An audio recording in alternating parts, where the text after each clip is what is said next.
If you're like me, you get a lot of satisfaction from solving problems. As a wastewater collection system operator, you can take pride in being a pipe detective. Of course, Gonzo's with us again. He's the perfect example of how not to do the job.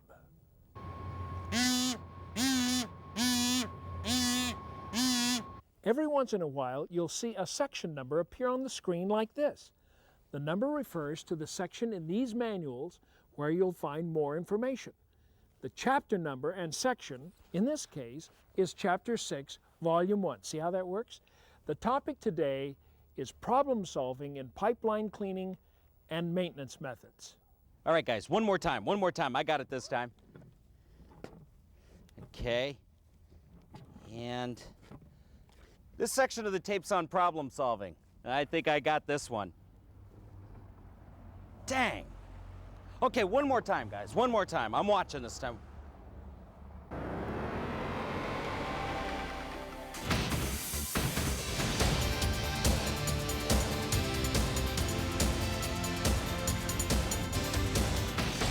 Of course, our job is to prevent stoppages, to eliminate wastewater from backing up into homes, businesses, and running down the street. Potential problems are often found during routine cleaning and maintenance. These obstructions may require removal, repair, or immediate replacement to correct the problem. Stoppages can be cleared or prevented and sewer lines cleaned by either hydraulic or mechanical means. Hydraulic cleaning methods consist of cleaning a sewer with high-pressure, high-velocity water. Now remember, when cleaning the line, there's two ways to go. You can go high pressure, high velocity, or mechanical. Remember, it's up and down, not side to side.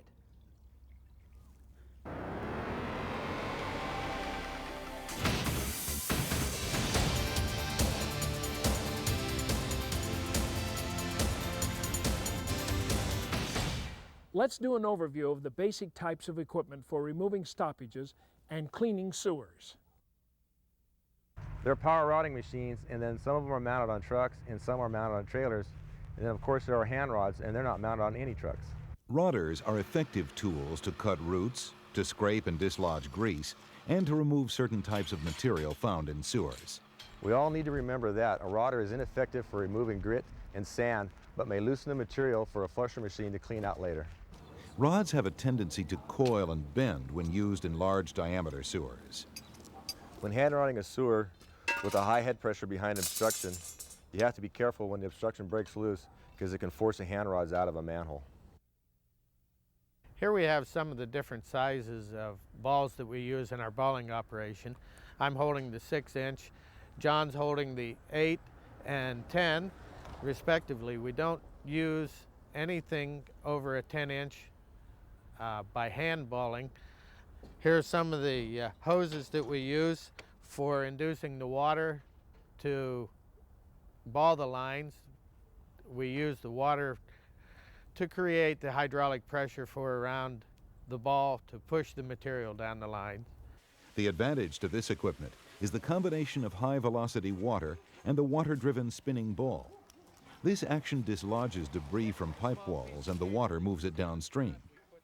This method is very good for removing grit, sand, rocks, and grease. The sewer ball or tire is dangerous to use in locations with basement fixtures and steep-grade hill areas because of the possibility of flooding dwellings. On offsets or bad taps, sometimes we have a problem. The ball will get hung up. We put a little tension on the cable. It elongates the ball, allows the action of the ball to still clean, and passes through the obstruction. In sewers where the ball has a tendency to get stuck, a bag full of ice can be used. If the bag gets stuck, wait for the ice to melt enough for the bag to continue downstream. I can't go back to work until the ice melts.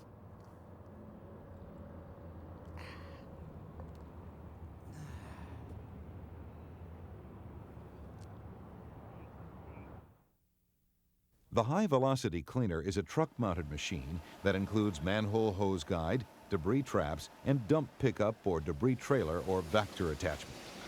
The high-velocity cleaner is very effective at cleaning flat, slow-moving sewer lines. It's also effective in removing grease, sand, and debris from smaller diameter sewers. It's also effective in breaking up solids in manholes and washing structures, but efficiency decreases as the size of the pipe increases. This method, when used by inexperienced operators, may cause backup into residential homes. Another disadvantage is the extra time that may be needed to remove grease and roots from some locations. The equipment associated with the Power Bucket machine is the Power Bucket truck loader, dump truck, and manhole jacks. You know, you don't need all this fancy equipment. The way I learned back in the old days, you go down there like a man, clear things out. Well, cut. The bucket machine is a good method of cleaning large amounts of sand and debris from large diameter sewers, but also leaves a lot of material behind which should be cleaned at a later date by hydraulic method. The downside is that it can damage sewers, and the setup time is consuming. Now this next part's where we get technical. On this cleaning operation, we're gonna use the kite and bag. Now you gotta kind of run down there with the kite because it takes a good wind to get them up. The balling procedure is basically the same procedure we use with the parachutes and with the kites. Here we have a 27-inch parachute, an 18-inch kite, and a 36-inch parachute. This equipment is used and can be used effectively to remove grease, roots, and solids from the main lines. The kite or bag works in tandem with a water tank truck, dump pickup truck, and power drum winch machine. This is not a good method in areas where there are basement fixtures and steep grades. When balling, parachuting, or kiting, remember when you release your head of water to notify the operators of the downstream pump station and the downstream wastewater treatment plant.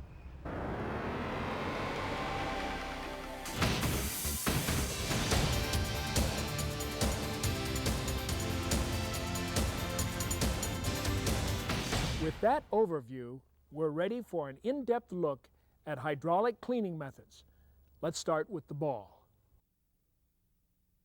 Balling is one method of removing debris from sewers. The tool is literally a ball of special design. We use 6, 8, 10, and 12 inch for the smaller lines. We can go up to 48 without doing any special ordering.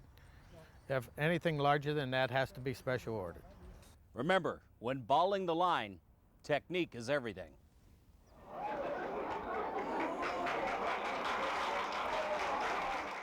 Balling is the method most commonly used in many preventative maintenance programs.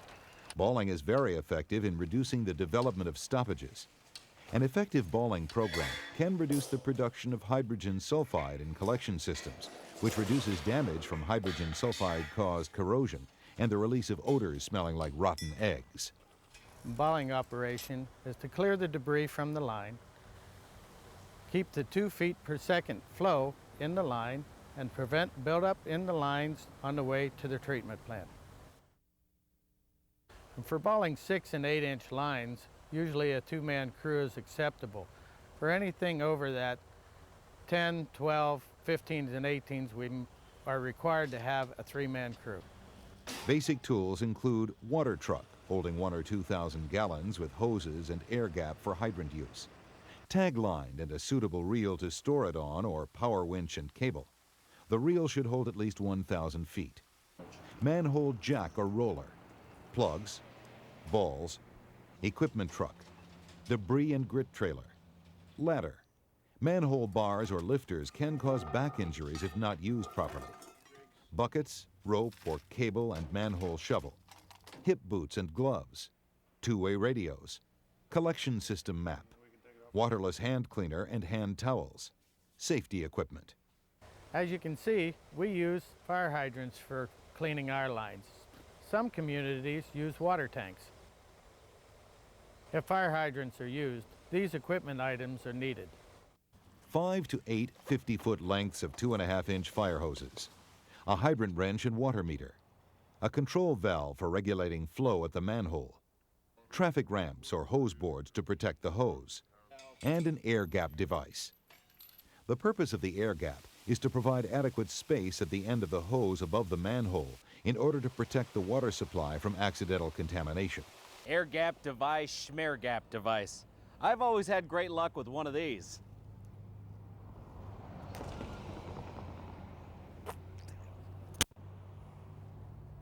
No problem.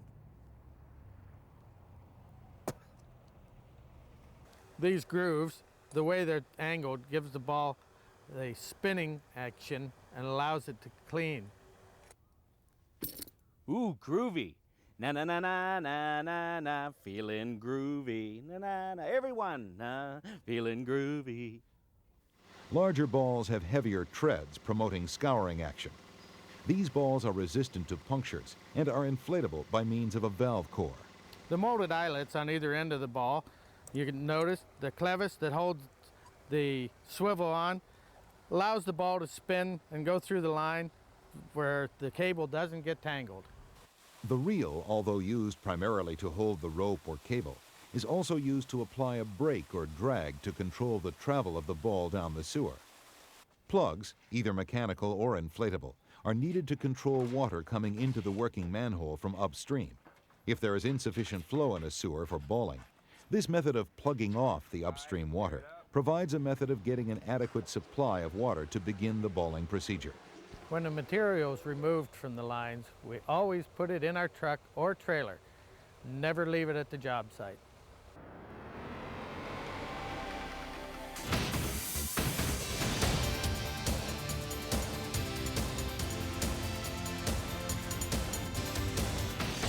Safety is always first.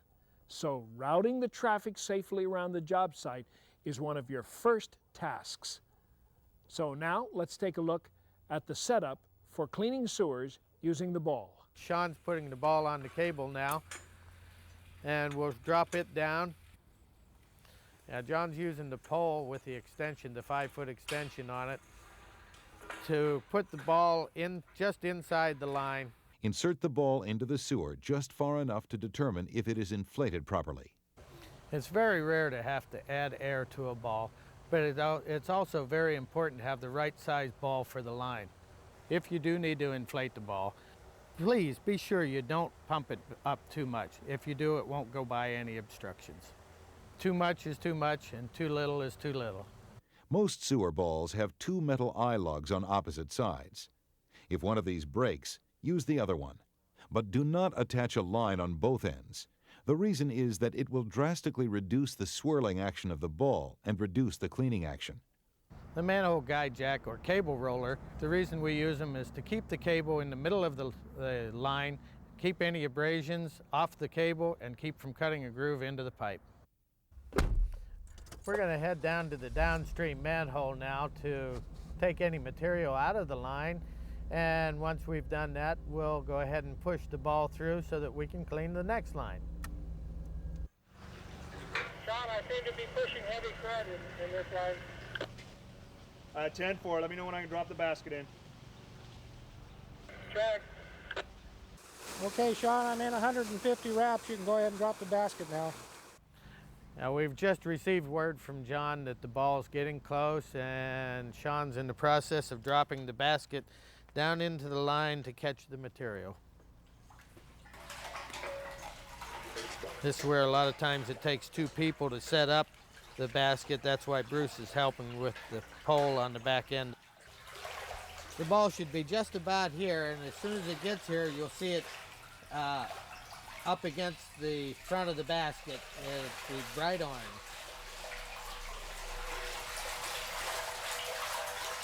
That indicates the ball is here. Now we'll have him pull it back somewhat to clear out the mouth of the basket a little bit. Go ahead and pull back a wrap. Now we'll go ahead and pull the basket out and clear the shelf of any material and clear the channel. Go ahead and bring the ball in, John. Check, coming at you. Bruce is pushing the ball through into the next line. That's the advantage of having 1,500 foot of cable on this balling reel.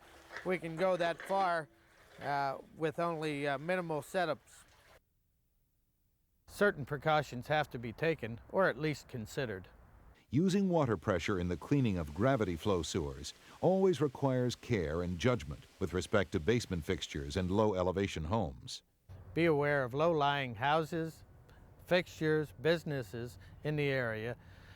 Balling operation may not be appropriate. You may want to use high-velocity cleaning. Oh, okay. We had a slight stoppage where the ball stopped going down the line, and he had to bounce it a few times, and finally got it through the stoppage. In the balling operation, sometimes we run into stoppages. Sometimes we'll use the high-velocity cleaner to clear it. If we can, the ball we'll try to use to clear it. If not, we'll use the rotor with this 6-inch saw cutter.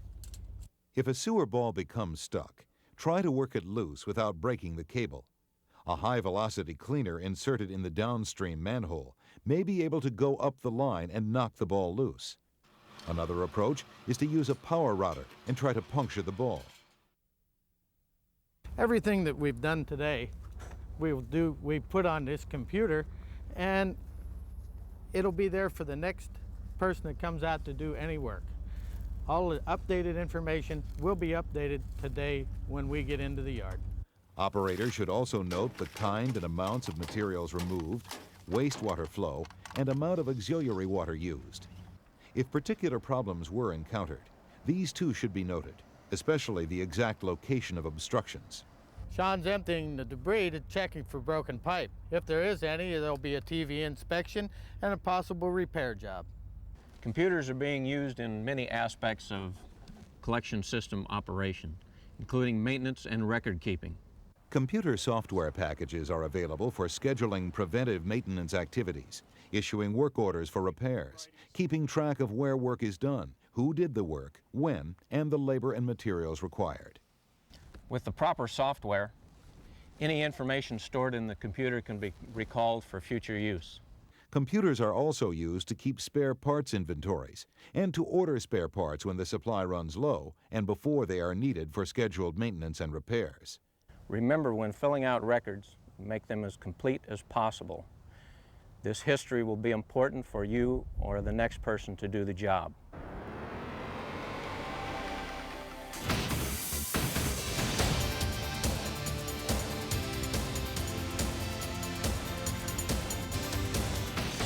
Kites, bags, and polypigs describe equipment commonly used to clean larger diameter sewers. Kites, by the way, are also called parachutes. Now we're going to talk about the use of a parachute. I made this one myself. It's my favorite. Geronimo!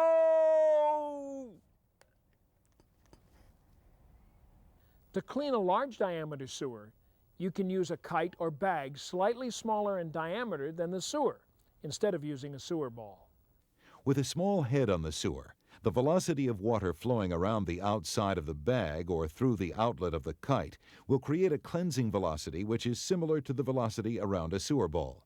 The procedures and precautions that we use for kiting, parachuting, and bagging are basically the same procedures and precautions that we use for balling. Polypigs are used in force mains similar to balling. The difference is the fact that a cable is not attached to the polypig. Without a cable, how do we keep track of a polypig? I listen for the oink and the smell of bacon. The real answer is that the polypig is equipped with a radio transmitter that we can track through the sewer line and determine where it is at all times.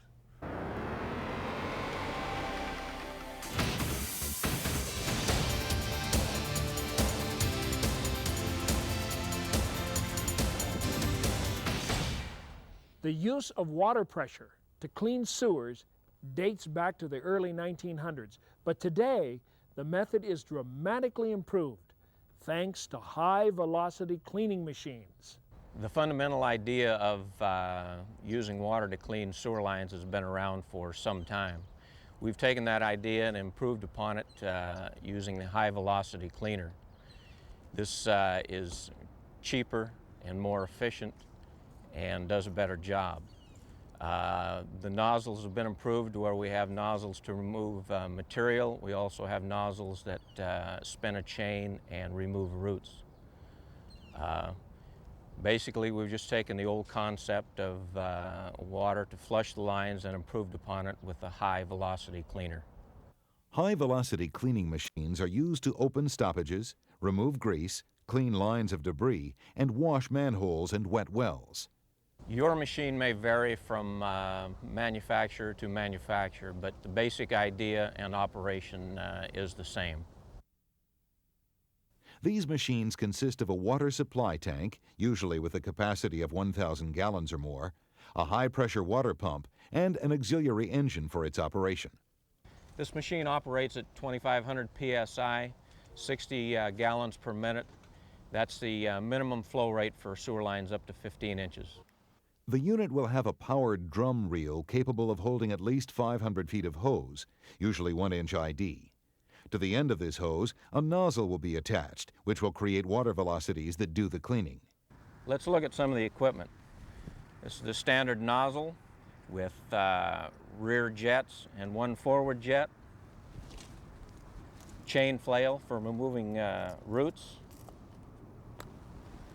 High revolution cleaner, which spins. Debris bucket for removing material. Hose reel.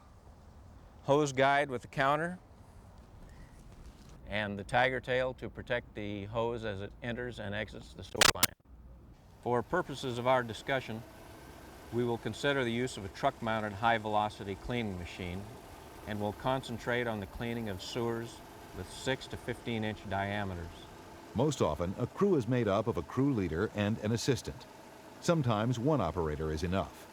If one person is working alone, standby people are usually nearby in case of an emergency. Fill the water tank from a fire hydrant close to the area where you will do the cleaning. A 1,000-gallon tank full of water weighs over 8,000 pounds, plus the weight of the tank and truck. Even with baffles in the tank, sharp or quick stops can tip the truck over. When filling the tank with water, be sure to flush the hydrant to remove any debris, as Mike is doing here. When filling the water tank, you must have an air gap between the discharge line and the top of the water tank. The machine will be equipped with a length of fire hose and an approved fire hydrant wrench. Select the appropriate nozzle for the size of pipe to be cleaned. The angle of the rear jets varies from 15 to 30 degrees. Usually the smaller the pipe, the less angle needed. Experience will teach the operator the right tool and technique. Start the auxiliary engine. Turn the reel directional control to out, and using the reel speed control, lower the hose and cleaning nozzle into the manhole. Let me explain why it's important for the operator to leave slack as the hose travels up the line. These nozzles here clean the inside of the pipe. These here are the thrusters which pull the hose up. When you've got 600 feet of hose on the reel and you need to travel that distance, you need to eliminate any drag on the nozzle itself. The hose guide should not obstruct this movement at the start of the operation. When the setup is complete, the cleaning operation is ready to begin. Turn the water valve on and start the high-pressure pump. With an increase in pump speed, sufficient water velocity will build up to propel the nozzle up the sewer. At this point, return the directional lever to the in position to bring the hose nozzle back. Maintain the proper operating PSI and bring the hose back at a slow rate of speed. With the reel speed control, slowly start the hose reeling in until the nozzle is just ready to come back into the manhole. The amount of material you have brought back will determine how far and how fast subsequent runs can be made. Repeat this operation until the upper manhole has been reached and no more material is brought back. As the operator brings the nozzle back, he will have to make a determination whether to remove the debris with a single pass, or if there's enough material, it may take more than one pass to completely clean the line. On the other hand, it may be necessary to clean out the channel after each pull if there is a lot of debris in the line. Da-da-da-da-da, I can bring home the bacon, fry it up in a pan, and suck up the sewer like no other man can. Okay, for more information on this subject, consult Operation and Maintenance of Wastewater Collection Systems, the the 2 volumes that are the basis for this video series. We've come to the end of this tape, just one of 6 in this series. I think you can see why your job is the work of a pipe detective, a problem solver. Speaking of problems, Gonzo, are you there? Yeah, I'll be right with you. No problem. Just give me a second here. Okay, help. Now there's a problem. Gonzo and I will see you next time.